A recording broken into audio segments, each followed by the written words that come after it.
After striking out yet again in my quest for a soulmate, I turn to the only thing that never lets me down, The Simpsons, where my good old pal Homer is living my dream. You are so beautiful to me. Sweet, right? But then I watched on and on and on, and let me just say that Homer J. Simpson is a far better man than I'll ever be, because somehow, Marge Simpson still bears his last name. The first episode that got me on the Marge divorce train was season 14, episode 20, Break My Wife Please, where Marge nearly sends Homer to that big Springfield in the sky. Gee, everything always works out for you. Yeah, she wasn't exactly channeling the whole till death do us part energy there. Marge's near descent into Martricide all began as a volunteer for Springfield Elementary's aquarium school field trip. Bart, being Bart, decides it's prank o'clock and flashes his cheeks underwater. Look at the size of those flawless pearls. Unfortunately for him, the fish didn't take too kindly to his, cheeky performance, so they pretty much jumped him. Because, you know, it's The Simpsons and things like that just tend to happen.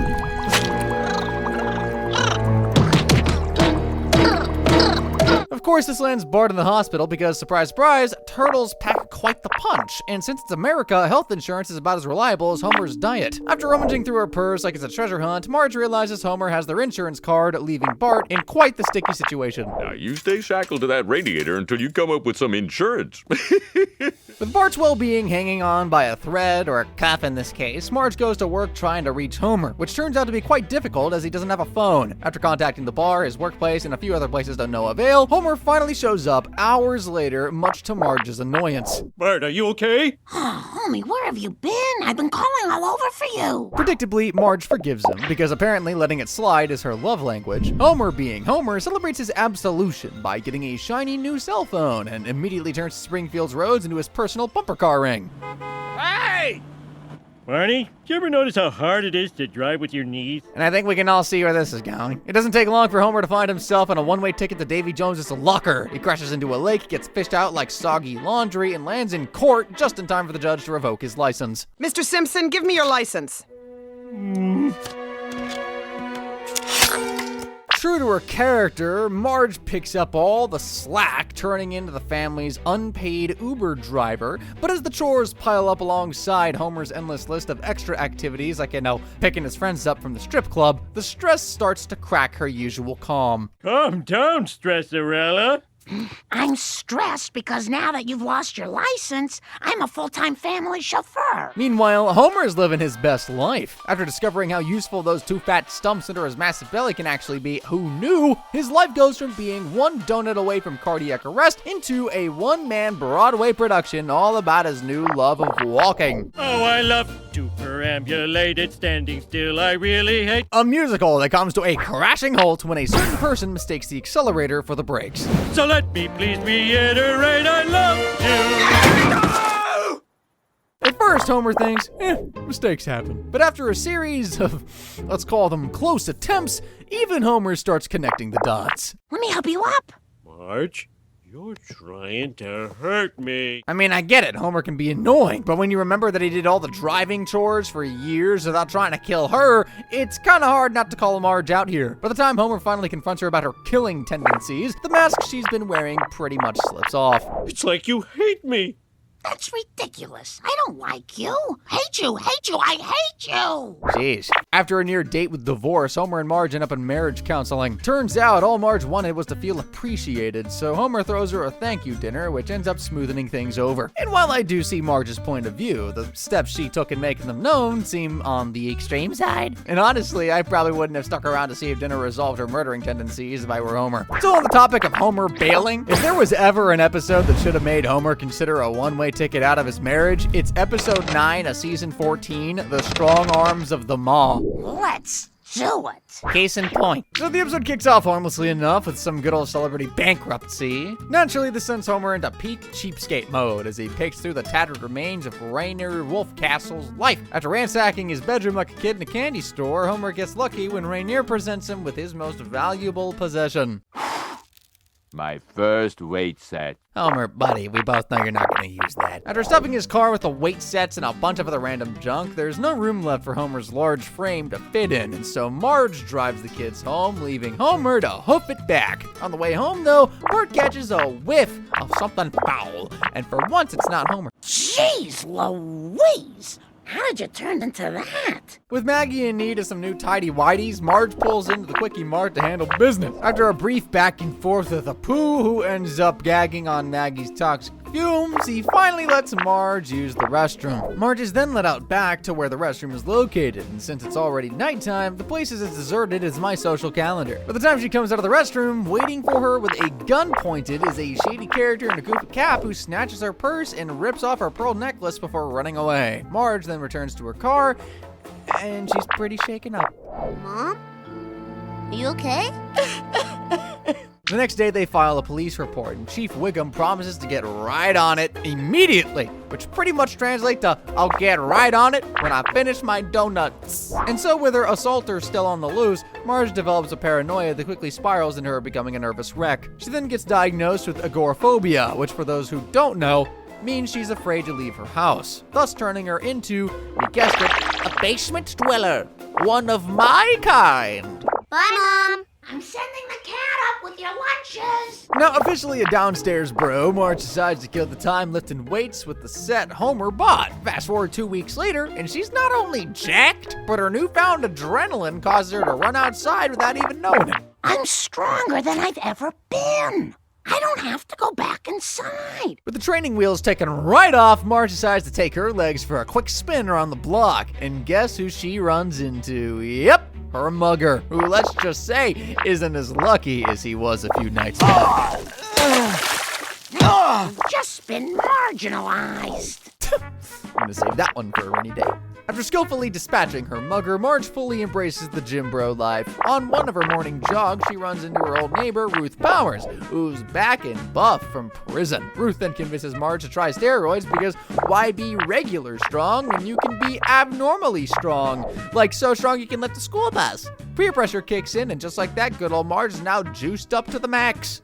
I feel good, with no repercussions. Now on steroids and some other questionable supplements, Marge quickly becomes Springfield's very own She-Hulk with a short temper to match. And guess who gets caught in the crossfire? Oh, Homer J. Simpson, who has... I wasn't asking.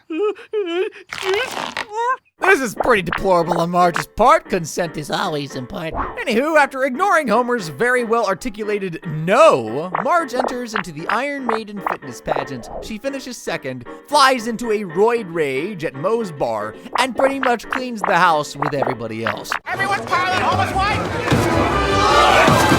The episode then rounds up with Homer giving a sappy speech about missing the sweet old Marge, and Marge finally snaps out of it, apologizes, thus allowing them to return to their old lives. There's some drama between them, of course. Now, it's not all violence on Marge's part, as she tends to spice things up when it comes to being a bad wife. Oh, Marge, you gotta watch out. Bart could have been eaten by that pony.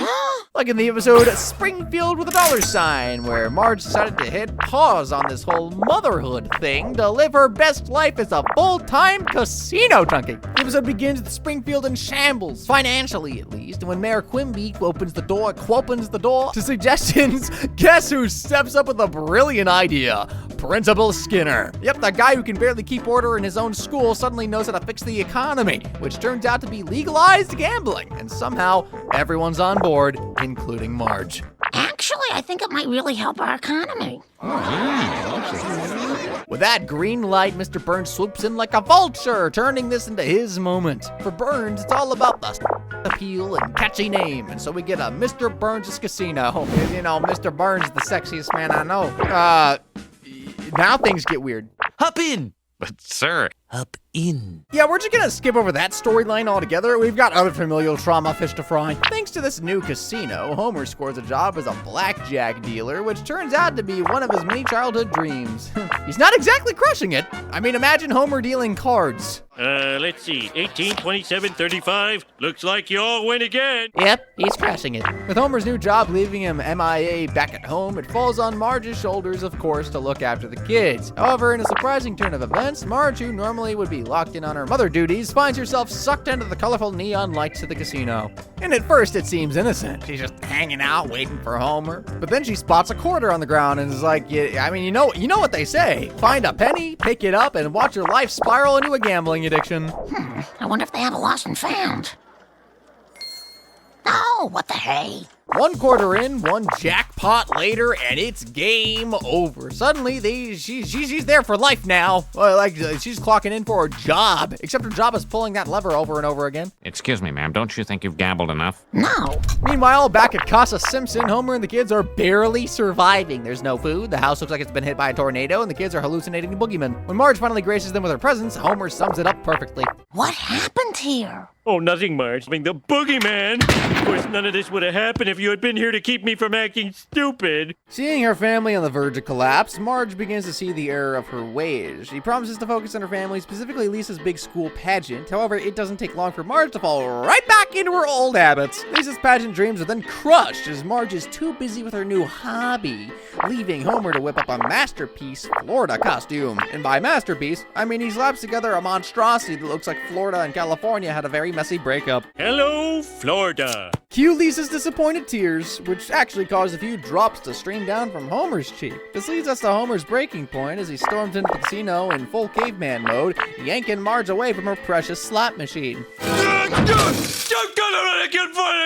Homer, what is it? Slow down. Over-the-top caveman antics. Maybe it's one of those rare moments where Homer's chaos actually lands. Marge, to her credit, finally admits that she does have a problem, but Homer being Homer immediately shuts down the idea of therapy because it's too expensive. I mean, fair enough. Marge may have just blown their savings on a slot machine. By the end, Lisa wins an award for kids whose parents clearly didn't help with their costumes. Ouch. But hey, at least Marge promises to try to kick her gambling habit. Baby steps, right? I'd still be a little pissed if I was Homer, but I digress. Now, if there was ever a moment to file under reasons to call the divorce lawyer, what happened in Life on the Fast Lane might just top the list for Homer. Enjoy it, my darling. Make of that what you will. It's Marge's birthday and the kids do what kids do best, adorable chaos. They whip up breakfast in bed, sing a cute little song, and Marge is glowing. But this is The Simpsons, so of course Homer swoops in to ruin the whole thing. What did I get? I love birthdays. You don't even know your own wife's birthday? Talk about crayons for brains. We've all seen that x-ray. Homer, realizing he's dropped the ball yet again, sprints to the mall and grabs the worst last-minute gift ever, a bowling ball with his own name engraved on it. And as if that wasn't bad enough, let's just say his delivery wasn't exactly what you'd call romantic. Yep, now he's literally dropping the ball just for good measure. Marge, as you'd expect, is furious, and rightly so. But instead of smacking him upside the head with said bowling ball, which would have been iconic, Marge decides to spite Homer by actually using it. She heads to the bowling alley the very next day, which she pretty much struggles to get the hang of things, but this is where our good friend Jacques saunters on in. You've never bowled before? Never. No. No. Then I will teach you. Now, here's the thing. Jacques isn't just a guy, all right? He's the guy. French accent? Check. Smooth lines? Double check. Unlike Homer, this man knows how to appreciate Marge like she's a rare bottle of Bordeaux, not some flat can of Duff beer. After showering Marge with compliments and fancy gifts, he ends up inviting her to brunch. Your laughter is like music to me. Oh, brother. For the first time in, well, forever, Marge finally experiences what it feels like to be seen as more than just Homer's wife. Meanwhile, Homer's at home, sulking like a kid who just got grounded. And I mean, we've seen him in pretty pathetic states before, but this might just be his magnum opus. Hey, Dad, what do you say we toss the old apple around, huh? Sound like fun? Son, I don't know if I could lift my head, let alone a ball. The next day at brunch, Jacques finally throws down the gauntlet by suggesting a meetup at his apartment, and Marge, oh sweet moral angelic Marge, actually seriously considers it. She even daydreams about the whole thing, right down to Jacques' croissants. Pretty much the last lap in Cheating 101. However, just when it seems like Marge might cross that line, she U-turns it back on to Homer. Why? Maybe it's commitment. Maybe it's the thought of the kids. Or maybe she just couldn't handle Jacques' croissant after all. I'm going to the back seat of my car, and I won't be back for 10 minutes! Congratulations, Homer. You've successfully won back your wife with the emotional depth of a gas station burrito. Now, on the surface, it seems as though Homer deserved this one, and in a way, maybe he did? But if a bad birthday gift is enough to make Marge seriously consider throwing away years of marriage, then I'm not even sure it was about the gift at all. And when you go back to her first meeting with Jacques, right over here, I mean, it's pretty clear that she was into him from the get-go. I mean, if it were anyone other than Jacques, let's say like Moe or Barney, you think the credits wouldn't roll at the 8th minute? And then, after all of that, Marge just strolls on back home, doesn't say a word about her little French rendezvous, and Homer takes her back like nothing even happened. And he does. Of course he does.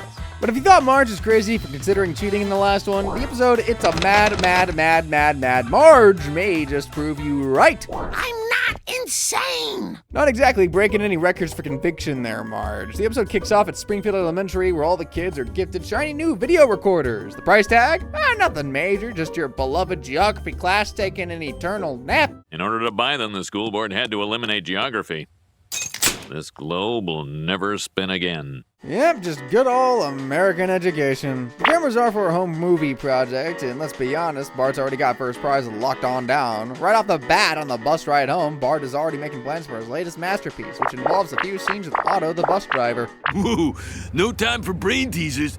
Today's the day I asked my girlfriend to take a ride on the matrimony pony. Look, I'm not pointing any fingers, I'm not calling anyone out, but if Otto can bag a girl, then you really don't got an excuse. The school bus pulls up at Otto's girlfriend's place. Her name's Becky, by the way, and Otto pulls a trick out of the old hat, quite literally, by asking Becky to marry him. And she obviously says yes, because who better to spend the rest of your life with than a metalhead school bus driver with a military father? Like clockwork, the wedding invite spreads all across Springfield, right down to the home of the Simpsons, who just so happen to be the hosts of the wedding. We're cordially invited this Saturday to join Otto and Becky at 742 Evergreen Terrace. That's our address. Turns out the bar donated his family yard for Otto's big day. Talk about having the ultimate wingman. Marge eventually gives in after Bart points out that Apu's wedding decorations are still casually hanging around. You know, no big deal. Fast forward to the big day and everything's set for the wedding. The decorations are set, the cake's mounted, albeit with Homer buzzing around it like a frackin' fly. Marge goes to fetch the stunning bride, and just when we think we might have a normal episode, Becky drops a bombshell. Don't tell Otto, but I'm not into heavy metal and he loves it. Marge, whose years dealing with Homer makes her a licensed marriage counselor, advises Becky to just open up to Otto about his passion. So when it's time to tie the knot and our good friend Otto decides to have a rock band perform as Becky walks the aisle, Marge steps in for Becky and proposes an ultimatum. Otto's just going to have to decide what's more important, his heavy metal or you. Sadly, I have the unfortunate displeasure of announcing that our brain-dead, no-good, metal-loving bus driver didn't just fumble the ball. He punted it over the stands and sped off into the metal sunset, leaving Becky to pick up the pieces of a broken heart. Bart, our episode's white knight in a skateboard helmet, offers Becky a place to crash at the Simpson crib until she gets back on her feet. Everyone's on board except for Marge, who ends up going along after feeling guilty about how the marriage broke down thanks to her little ultimatum. The stranger stays with us. Yay! Becky's new life at The Simpsons starts off pretty well. Marge is soon grinning ear to ear now that she has a real helper around the house, at least until she realizes Becky's practically the new family favorite. She's painting my music. Isn't it wonderful to have a hip female influence in the house? Well, I guess I'll go roll socks. Yeah, it's basically night and day. Marge's jealousy continues to mount, and it's clear that she needs a breather, you know, before she overthinks things. However, she does the exact opposite and visits her sisters, who, they ain't sporting any halos, that's for sure. Never let an attractive woman into your house. All they ever do is usurp your family and then kill you. Ay caramba! The rest of the episode sees Marge don her tinfoil hat and screaming usurper at Becky's every move. Like, no kidding. I nearly thought I was watching Game of Thrones or something. Usurper! Usurper! Usurper! Jeez, calm down, Ned Stark. Ultimately, it lands her an asylum sentence, which, surprise, surprise, she bails out on. Not exactly a good way to prove your innocence, Marge. After evading the cops all through Springfield, Marge eventually comes full circle and to her senses by returning home and apologizing to Becky, who had to fill in for Marge in her absence. Becky, I'm so sorry I accused you of trying to kill me and steal my family. You think? So far, most of what we've seen from Marge is a bit out of her usual character, yet there have been moments like in Season 2, Episode 10, Bart gets hit by a car, where Marge's down-to-earth nature is exactly what Homer needs to run from. And it's only fitting I use the word run here, because that's exactly how the episode starts, with Bart getting run over by Springfield's resident corporate villain, Mr. Burns. Of course it was Mr. Burns. After a surreal jaunt through heaven and hell, mostly hell, Bart comes to in Dr. Hibbert's hospital sporting a few bruises and a massive bump on his head. Nothing a few bandages can't fix, which would normally be Homer's thinking, if it weren't for a very peculiar figure who just so happens to be following the chain of events. Hey, yeah, who are you? I saw you chasing Bart's ambulance. Lionel Hutt's attorney at law. Here's my card. It doesn't take a genius unless you're Homer to see what Hutz's angle truly is here. He wants to milk the situation for all it's worth. And at first, Homer isn't too keen on employing the man's services, no thanks to Marge, but soon changes his mind after a sour meeting with Mr. Burns. Throw him out, Smithers! You don't have to do that, Mr. Burns. I can throw myself out. Talk about insult upon injury. Homer pulls up at Hutz's office where our snake oil man of a lawyer explains his master plan to get the dinero from Mr. Burns. In this case, $1 million split between him and Homer. They're going to have to enroll Bart in some highly advanced acting classes or just give him the cues when they're in court. A plan which Marge, as you'd expect, isn't too keen on. Excuse me, but Dr. Hibbert has been our family physician for years, and he thought Bart was fine. Homer ignores Marge's protests and takes the matter to court. Bart puts on a masterclass in melodrama, and by the time he's done weaving his story of Mr. Burns' crazed rampage that ran him over, the defense has quite the work cut out for them. One which Mr. Burns makes even more difficult when he opens his mouth. I should be able to run over as many kids as I want. Someone just cuffed the man already! Desperate and cornered, Burns invites Homer and Marge over to negotiate. He throws a casual $500,000 on the table, basically the same amount Homer would have pocketed from the lawsuit, and Homer, of course, isn't exactly the sharpest tool in the shed. So he takes his sweet time mulling it over with Marge while Burns and Smithers eavesdrop via a painting. Well, Marge, what do you think? I don't know. Maybe we should take his money and put all this ugliness behind us. The advice falls on deaf ears, as Homer, still licking the wounds from earlier, is hell-bent on getting revenge. Marge then points out how the whole situation has changed Homer, blabbing to the hearing of Mr. Burns that they're exaggerating Bart's condition. He then comes back to the room and rips up the offer before unleashing his hounds. Fast forward to the next court date, and the defense summons none other than, you guessed it, Marge Simpson. Your Honor, I would like to call Mrs. Homer J. Simpson. And I think it's pretty obvious how you think this is gonna play out. Marge gets all righteous, and by the end of her testimony, Homer's left with, well, how do I put this nicely? A giant steaming pile of nothing. Thank you very much, Mrs. Simpson. No, Marge. Yep, that's the sound of dreams crashing and burning, all right, I would know. After the courtroom drama, the Simpsons return home for what I can only assume is a lovely family dinner, for Marge anyway, as Homer and Bart are still livid. Marge attempts to strike up a conversation, yet it's pretty clear that Homer has mentally checked out of their marriage. $1 million. My wife cost me $1 million. Homer, would you like some more macaroni and cheese? Yeah, $1 million worth, you treacherous snake woman. Soon, Homer, tired of the whole charade, heads over to Moe's to drown his sorrows in beer. Sensing her marriage is sinking faster than the Titanic, Marge follows him in a desperate bid for reconciliation. Homer, I'd like you to forgive me for doing the right thing. This might just take the cake as the most divorce-inducing moment of her life, and it's no surprise that Homer's actually contemplating it. But of course, he does not end up going through with it, wrapping up the episode in a neat little bow. Actually, maybe quite a shabby bow, but it's a bow. Still on Marge's sabotaging nature, how about the time Marge's moral compass got Homer tossed in jail? From now on, the only place you'll be watching movies without having to buy a ticket is jail. That's right. Season 25, Episode 9, Steal This Episode. All begins with Homer trying his absolute best to avoid spoilers for a new superhero flick. Pretty much everyone in Springfield, from his colleagues at the plant to Reverend Lovejoy, has managed to not only see the movie, but also develop a loose jaw in the process. Stop talking, I haven't seen it yet. It just came out 3 days ago. It is fair game. After several failed attempts to avoid spoilers, Homer dashes to the cinema with his family to enjoy what remains of the movie's plot, which isn't much at this point, but when he gets to the cinema, he finds out that movie nights in Springfield aren't exactly as they used to be.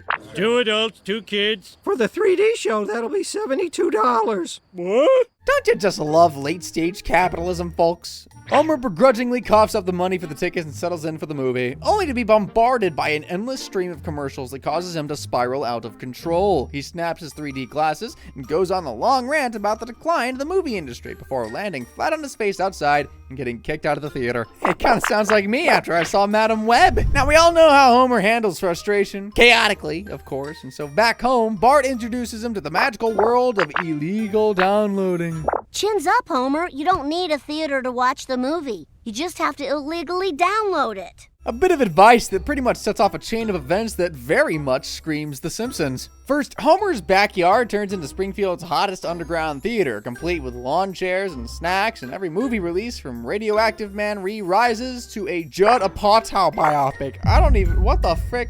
Welcome to Cinema Paradiso. Everyone in town is thrilled. Well, almost everyone. Marge, oblivious at first, believes Homer somehow borrowed these movies legally, but once Marge realizes the truth, does she laugh it off and join the fun like any sane Springfield resident? No. She instead writes a heartfelt apology letter to the Hollywood bigwigs and sends them a $12 check to cover the cost of a movie ticket. When I watched that pirated movie, I was stealing with my eyes. So I'm repaying the good people in Hollywood for the ticket I should have bought. Marge's little confession blows up spectacularly as her letter becomes the tip that sees the FBI storm into the Simpsons' home, arresting Homer for movie piracy. A fact which Homer isn't aware of yet. He somehow manages to escape on or out the prison thanks to some good old Simpson luck and a dash of cartoon physics. And you'd think Marge would at least be relieved to have her husband back. Well, Homer, what are you doing out of prison? You have to go back and give yourself up.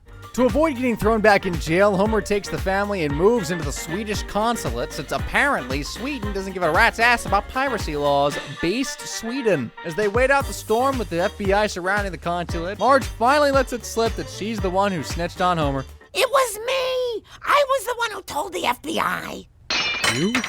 How could you? Heartbroken, Homer turns himself in as he doesn't have anything else to live for now, except, I don't know, maybe his kids, but Fast forward to Homer's trial, which is attended by none other than Judd Apatow and Seth Rogen. Homer delivers a speech so heartfelt it convinces Hollywood to drop the charges and buy the rights to his story. Yes, Homer turns his crime into a movie deal. I'd say classic Homer, but really that's just classic Hollywood. And we circle right on back to Marge, who, after everything she's done, is once again forgiven by Homer, who just seems hopelessly devoted to the woman hell-bent on sabotaging his life. In these instances, anyway. Who am I to judge? Next, we turn our attention to an episode titled Scenes from the Class Struggle in Springfield, or as I like to call it, Marge's pathetic attempt to join the 1% Club. We're not poor. Well, we're not. I mean, if you say so. The story begins with a rare moment of Simpson family unity. Everyone's gathered around the TV having a good old laugh, which to Grandpa Simpson is a cardinal crime, so he decides to change the station. Only he's not exactly tech savvy. I'll make my adjustments here and... Next thing he knows, he's dropped off at the retirement home with the Simpsons on or out to the local mall to get a new TV. And while Homer's getting sweet-talked out of his last dime at the TV dealership, Marge stumbles across the deal of a lifetime. A $2,800 Chanel suit for just $90. And after a quick mental debate that probably sounds like $90 is a lot of coupons, Marge finally caves in. All right, I will buy it. It'll be good for the economy. She sounds like me when I buy literally anything. Naturally, the suit becomes Marge's new personality. She wears it everywhere, and I do mean everywhere, including Quickie Mart, where she bumps into Evelyn Peters, an old classmate, who looks at Marge like she just crawled out of a ditch. Marge, you look wonderful. And to think I heard you married Homer Simpson. I did marry Homer. Awkward. After Marge helps Evelyn with her fuel pump problem, Evelyn invites Marge to her country club as her own little way of saying thanks. And also because she assumes that Marge is a bit well-to-do thanks to her new fancy suit. Why don't you drop by the country club tomorrow? Oh, and bring the family. Naturally, Marge drags the whole Simpson circus along because if she's gonna embarrass herself, she's taking the family down with her. Surprisingly enough, though, that's not what happens, as each person sort of fits in their own unique way. Homer's busy becoming a golf prodigy / target for Mr. Burns' schemes. Lisa's becoming a horse girl, Bart's somewhere grifting some old heiress, and Maggie is somewhere safe, I hope. Meanwhile, Marge is desperately trying to charm Evelyn's friends, who have all the warmth of an igloo and the personality of a a tax audit. Sometimes the most satisfying meal is the one you cook yourself. But somehow, Marge manages to schmooze her way into another invite. There's just one little problem. She only has, count 'em, one fancy outfit, and Evelyn's clique notices faster than you can say designer knockoff. We could have stopped them if you had changed to a different suit. I thought perhaps changing suits had gone out of fashion. Marge? Oh, someone get this woman a live mic for a roasting special. The comment brings out the swelling insecurity in Marge, turning her into a deranged Project Runway contestant who's had one too many spiked martinis. Oh, please, I have to alter the suit so it looks different for tomorrow. She manages to pull off a new look for her suit, but then there's the issue of an upcoming ball, which once again requires a different outfit. And so what does Marge do? Well, she goes back to the sewing machine again, and it's at this point that it becomes clear just how obsessed she is with fitting in. Lisa, please! As karma would have it, Marge ends up ruining the dress she so nearly blew her daughter's eardrums over, and what does she do next? Nothing. She just takes the family's $3,000 in savings and splurges it on a new Chanel dress. $3,000 for a woman whose grocery list probably includes coupon for eggs. By the time the big shindig rolls around, Marge is completely lost it. She's snapping at Lisa, barking orders at Bart, dragging Homer around. No vulgarity, no mischief, no politics. Just be good. Thankfully, she has the last-minute epiphany and decides to ditch the club for Krusty Burgers, dragging her family back to where they belong. Broke, dysfunctional, and full of greasy fries. And sure, the episode ends on a sweet note, but let's be real, Marge basically gaslit Homer into setting fire to their savings just so that she could get humiliated in high fashion. Sure, maybe she learned her lesson, but Homer, he should have learned to run. However, there was a time when he didn't even have to run because Springfield's kangaroo court did him a solid.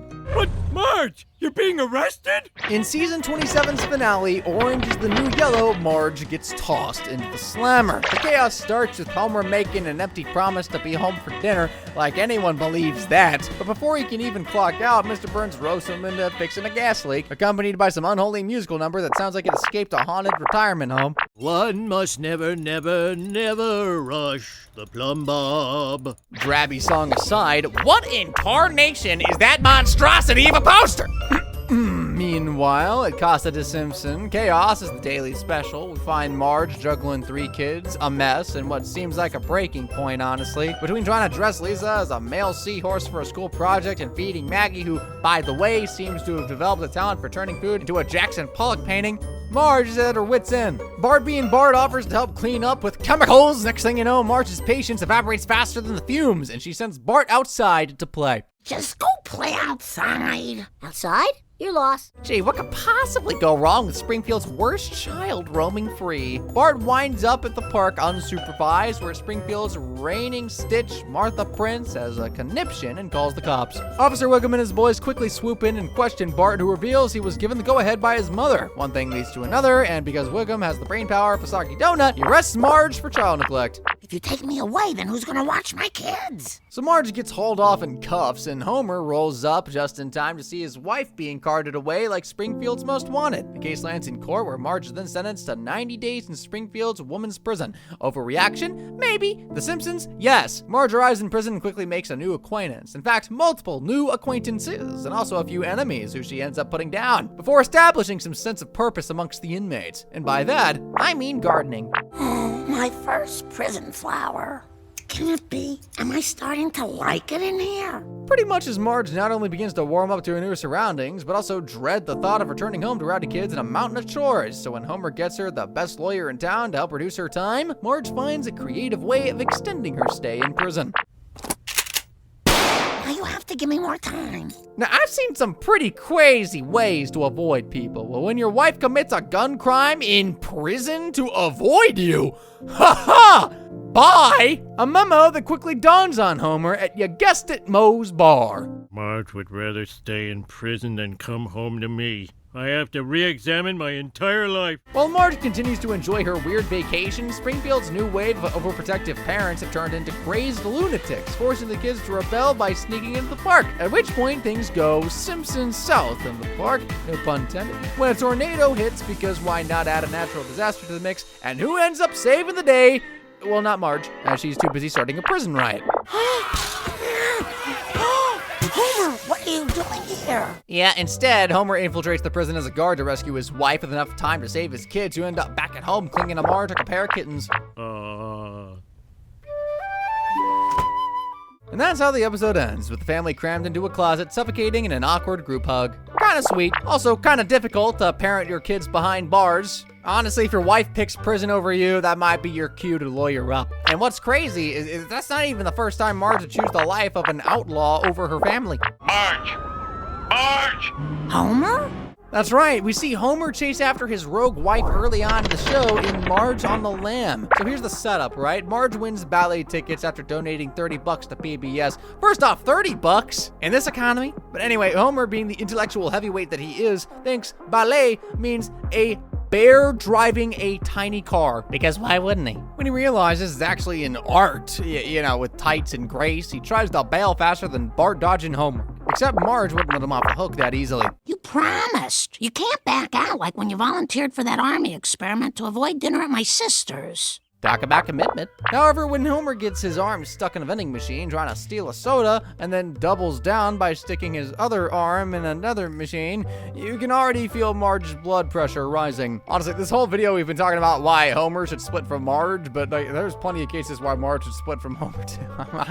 That's another video for another time. He calls her to say he's trapped and she doesn't even believe him, which honestly, fair enough. While Homer's busy inventing new ways to embarrass himself, Marge decides to take Ruth Powers to the ballet instead. Ruth is the perfect rebound friend. She's cool, fun, and unlike Marge, totally done taking men's nonsense. After the ballet, they hit a coffee shop and bond over how men are just the worst, the absolute worst. Well, you were unlucky. Hey, can I throw up in your bathroom? You're not exactly helping us guys out here, Barney. So Marge comes home glowing and tells Homer that she's going out again tomorrow, and he's, well, not thrilled, but she goes anyway, because when have the words of Homer Simpson ever stopped anyone, am I right? Bart and Lisa roast him harder than Krusty's last comedy special, at which point Homer decides to stick it to everyone else, including Marge, that he too can have a good night out. The only problem is, none of his guys are down to party tonight, forcing him to ride solo into the night, after hiring Lionel Hutz as a babysitter, of course. We pay $8 for the night, and you can take 2 popsicles out of the freezer. And I get to keep this old birdcage. Done. Why does it feel like he just sold his children? While Homer's out losing what's left of his dignity, Marge and Ruth are thriving. They ditch the ballet for line dancing and shot kickers, shoot antique cans like outlaws, and even hit up the Springfield sign for some deep talks. But of course, this is The Simpsons, so things spiral out of control. As they return back home, they pass by Officer Wiggum, who just so happens to have a depressed Homer in his back seat. It's a long story. And as they drive on, Wiggum notices that Ruth's left tail light is smaller than her right one, and so he decides to pull them over. I think they want us to stop. This car's stolen. Stolen? Yep, turns out that Ruth's car was stolen from her deadbeat ex-husband. Naturally, Marge is horrified and suggests that they turn themselves in. Ruth, being the ride or die that she is, decides for the pair that they're Bonnie and Clyde now. Wickham continues his pursuit before Homer recognizes the person riding shotgun, his wife Marge. However, thanks to some quick thinking by Ruth and none by Wiggum, they manage to actually lose him. Well, I don't think they're going to be that easy to lose. It just disappeared. It's a ghost car. Yeah, nothing to see here, folks. Just Springfield's resident dummy. And Homer, of course. After losing Wiggum, Ruth drops Marge at a nearby convenience store for her to take a taxi back home. But after a brief and flawed thinking process, Marge decides to stick to her fugitive friend and ride off into the frackin' sunset. From there, the episode spirals into a low-budget Fast and Furious montage with Marge and Ruth nearly driving off a cliff before Homer's megaphone tirade alerts them on time. But please, Marge, don't drive into that chasm! Crisis averted, story wraps up, Ruth's ex gets his karmic slap, Lionel Hutz gets his popsicles, and Marge gets fined 50 cents for shooting antique cans. Oh, also $2,000 in mental anguish fees, which, spoiler, Homer's broke butt is paying for. But Marge is far from the only cartoon character who you need to get away from, or lock up for a while. Check out this video to see how bad some of the other characters we've covered have gotten.